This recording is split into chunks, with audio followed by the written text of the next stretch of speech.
Hey, is this on? Good day. Uh, I think what is one of the most contemptible jobs out there right now is being a Facebook content admin. Imagine what experience we already had with reports with their community standards. We are flagged for the wrong purposes. What kind of people are these? Those content admins don't even know how to flag something as what the reporter flags them to be. Like in my case, I was really angry this morning. I was again flagged as against their community standards, when in fact the one who reported me was the one bugging me from last year. Uh, like, why would you believe a report of a poster who doesn't even have a public photo?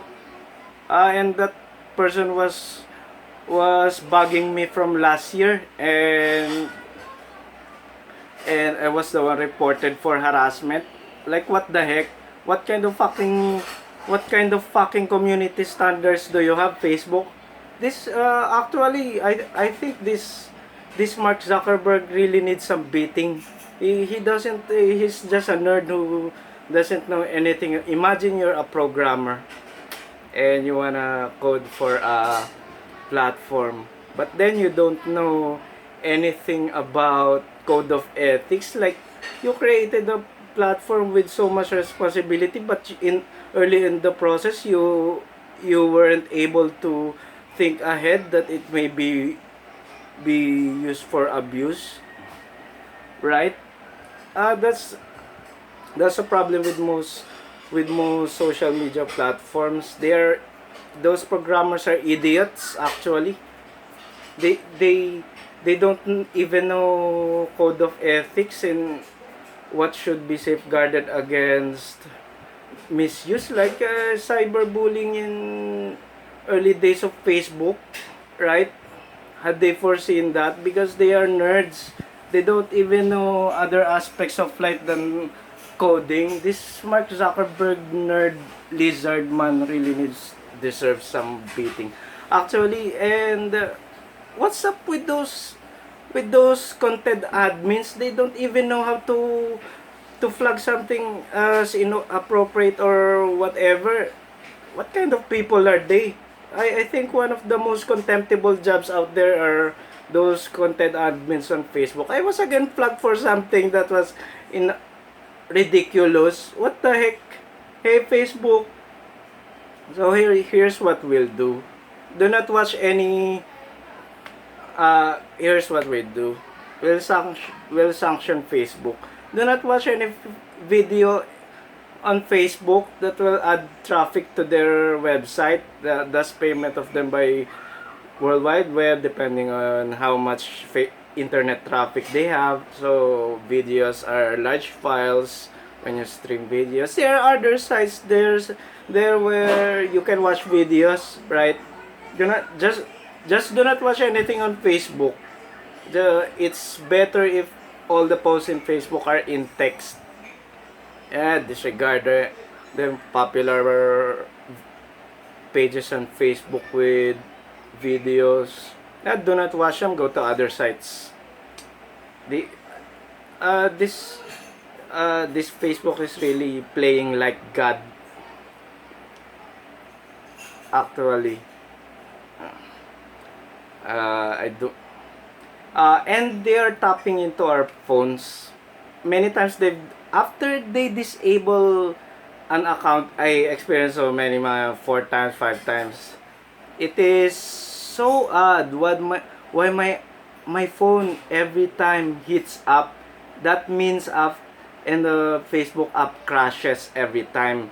Those times my account was disabled. That means Facebook does some processes which are bypassing police regulation.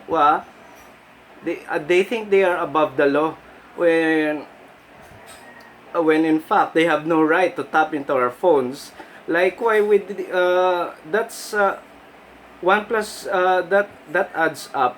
Like, why every time my account was disabled, then immediately afterward, every time my phone hits up, that means Facebook is doing some processing down there. My settings keeps crashing every time. So what are you doing, Facebook, with our phones? You are not content with the internet traffic you're getting. You are not content with that. You are also selling us into our data with third parties. And you put on top of that, adding up more ridiculous community standards. What's up with you? And then you're also tapping into our phones as if something, like, if it's in a legal system, you need a court order before you can tap into something. But Facebook is above the law. What the heck? Hey, this field of IT and programming is really, regarding social media platforms, is really, messy. Our rats in this world. They're just, they're in the IT industry. They are really nerds. The nerds among the nerds. And I have an essay on the background of this Mark Zuckerberg lizard. I made an essay about that. Like the Facebook ads, and you have a mother who's a psychiatrist. What then can you do with your Facebook ads, with the knowledge of your mother who is a psychiatrist? That then consult with her and use the knowledge to manipulate us through Facebook ads. You geek. What the heck? This Mark Zuckerberg really deserves some beating, actually. He's a nerd who always preaches about the primacy of this algorithm thing. Always about the algorithm. What the heck? As if the algorithm is the views and the perspective and the way of life. What the heck, Mark Zuckerberg? What the heck? And now, with this Facebook community standards, you just add up and add up and add up even more stricter rules. It's all about just the adding up. What the heck?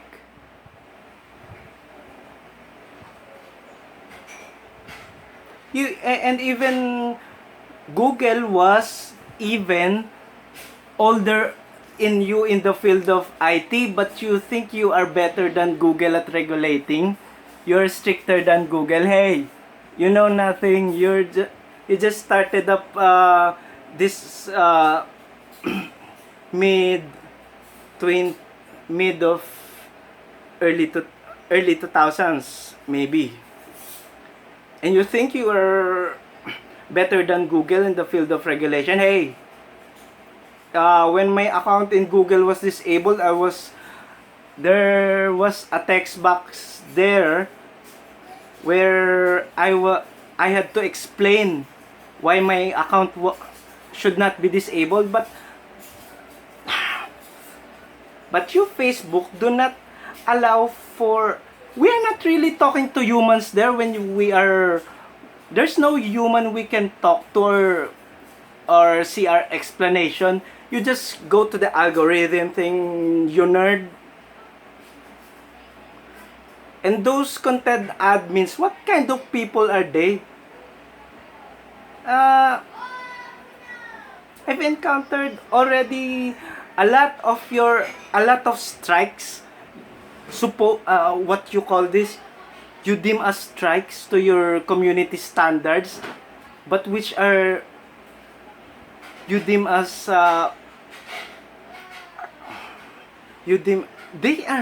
those are ridiculous. Even private posts, I just want to archive. You put us against your